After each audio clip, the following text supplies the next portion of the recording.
más, ¿cuál es el problema principal? ¿Por qué lo han traído? ¿Por qué usted está aquí? ¿Cómo puedo ayudarla? ¿No? Entonces, forzamos a que el paciente plantee, de acuerdo a su percepción, cuál es su problema principal. Muchas veces el problema principal no necesariamente es el problema más importante. O sea, la demanda, así se le llama, depende de la interpretación subjetiva del paciente. La demanda para un paciente puede ser una taquicardia, sensación de que está a punto de tener un infarto cardíaco. Pero el síntoma principal puede ser alucinaciones auditivas con voces comandatorias que se desencadenan cada vez que escucha las voces, tiene taquicardia, pero él subjetivamente le da más importancia a la taquicardia. Siempre hay que tener en cuenta esto. Una cosa es la demanda principal y otra cosa es el síntoma principal. El síntoma principal tiene que ser visto desde el punto de vista de la emergencia, para decir síntoma o signo que ponen en peligro la vida del paciente o la estabilidad emocional del paciente. Eso creo que es importante. Lo segundo es de que cuando ya el paciente, en pocas palabras, se estructura cuál es su problema principal, en función de eso se da una orientación circular para hacer el despistaje de 5 cosas. Por ejemplo, si el paciente comienza con síntomas depresivos y yo hago el mapeo de los principales síntomas depresivos para tener seguridad que hay una depresión, el siguiente paso es que tengo que preguntar por síntomas ansiosos, porque el primo hermano de la depresión es la ansiedad. Entonces, yo focalizo por el decir del paciente una depresión o un síndrome depresivo, y el siguiente paso es una ansiedad, síntomas ansiosos. Luego de que yo ya he generado una convicción de que hay depresión y ansiedad, el siguiente paso es ver si hay síntomas psicóticos. Porque recuerden que el 30% de las depresiones pueden teñirse de psicosis. Más aún todavía, si yo genero un tratamiento sin tomar en cuenta la psicosis, puedo empeorar el cuadro, porque la psicosis corre sola, a pesar que la depresión puede ser tratada. Incluso los antidepresivos, en el caso hipotético, hacer un tratamiento dual, empeoran la psicosis. Los puros antidepresivos empeoran la psicosis. Entonces, por eso es importante que yo esté seguro que esa depresión que tiene síntomas ansiosos tiene o no tiene síntomas psicóticos para darle el tratamiento correcto. Cuando ya he llegado a ese punto, tengo que buscar 2 ejes más.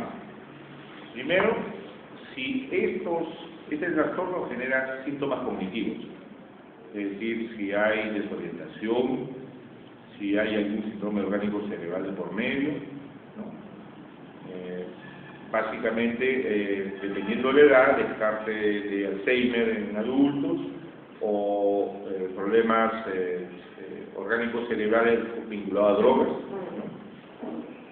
Porque si el paciente está desorientado, está obnubilado, entonces también tengo que ver la parte cognitiva, orgánica.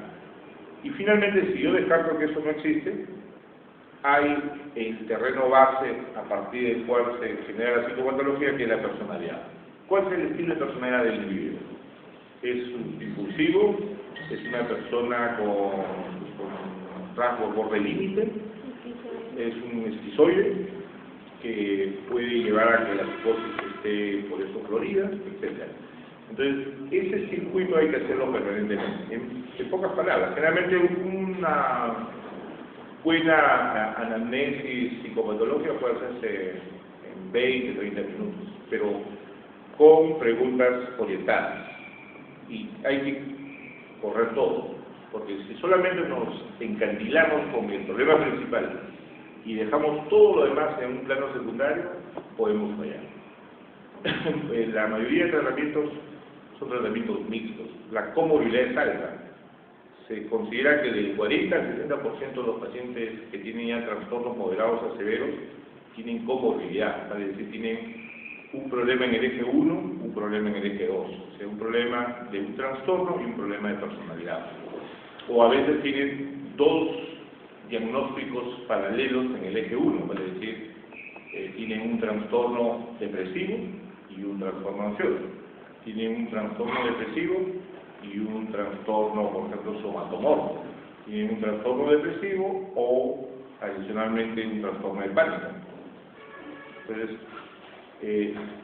hay que tener siempre la creencia de que no solo un diagnóstico explica todos los problemas de un paciente.